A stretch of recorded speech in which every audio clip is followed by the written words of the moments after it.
Have you, Virgil, have you had misunderstandings creatively that have driven sort of a chocolate and peanut butter eureka moment? Like, or is there one that stands out? I have this general rule of never saying no. So I think every collaboration has a very... Careful, because all these people probably... Yeah. But I have this general feeling where, you know, I'm an optimist too. So it's always this, when it sort of feels like it's not happening, usually that's when you have to start designing, or you have to start thinking. And that usually drives to a better result. I think when things are uncomfortable within a collaboration, that means that you're finding new space.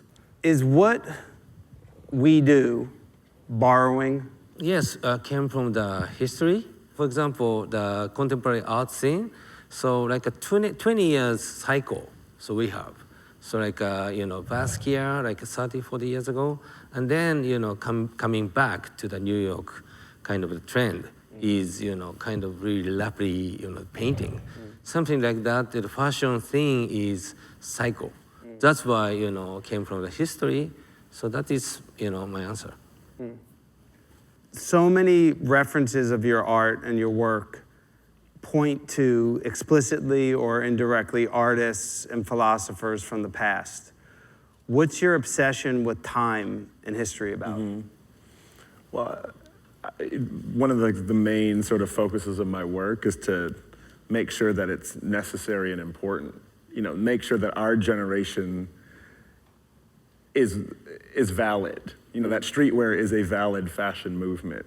And it's simply that, what you're saying, contemporary art has this movement and community that keeps those four walls together, and it's a very educated system. You make a reference, everyone who's viewing the art generally knows the reference. Right. And in fashion, I want to take that streetwear mentality and put it on the fashion timeline as that same respect that industry gets, the same creativity, and sort of join those two things together. So I think it's about understanding the 2 or 3 generations that preceded our idea in fashion.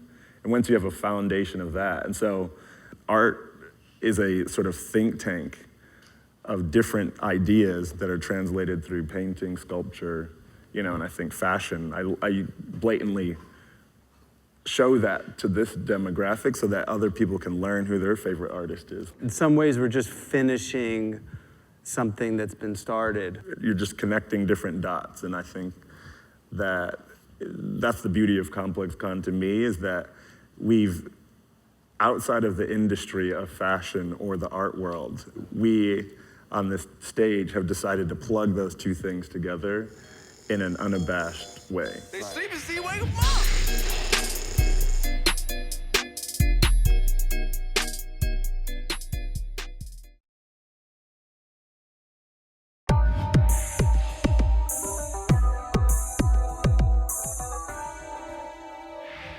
Virgil, why do you use so many stripes? No, that's a good point. You know, like, again, with the presiding generation, that's the things, I love fashion, I love those stores, I like how that's a high level of retail, and it's like the best.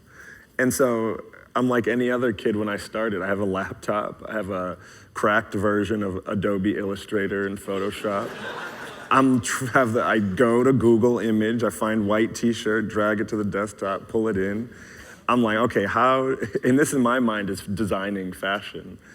How do I make this t-shirt look any different than any other person who has Photoshop and you know, a bunch of fonts? I tried to take it one step above, one step more generic and more universal.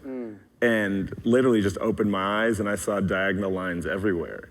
Because now when I walk on the street, all I do is see white. Like, I mean, not literally, like, I'm looking at the painted lines on the road. I'm like, but it took Virgil.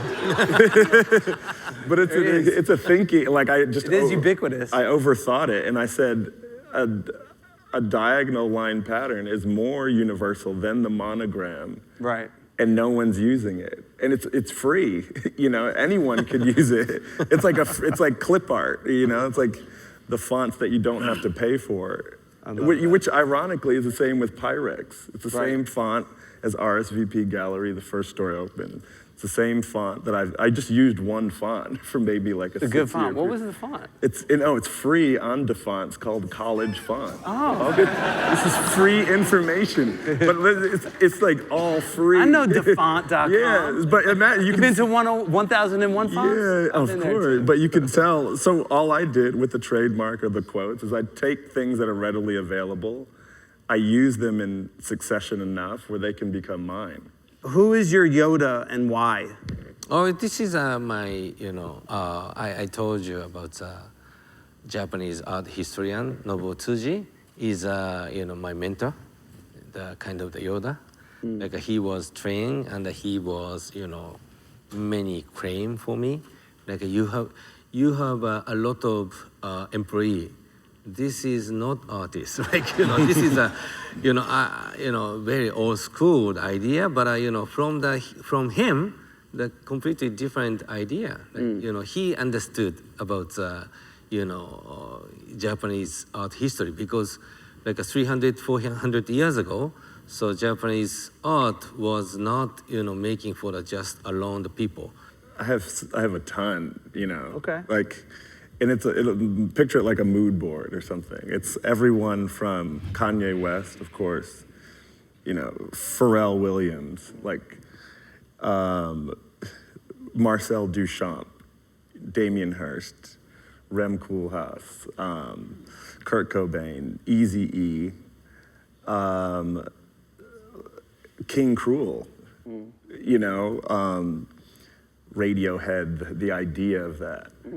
I wouldn't be, into fashion design if it wasn't for Marc Jacobs. Yep. So I think mentors, Yodas for everyone is important, and it has a distinct impact on my work, just the same as he described his.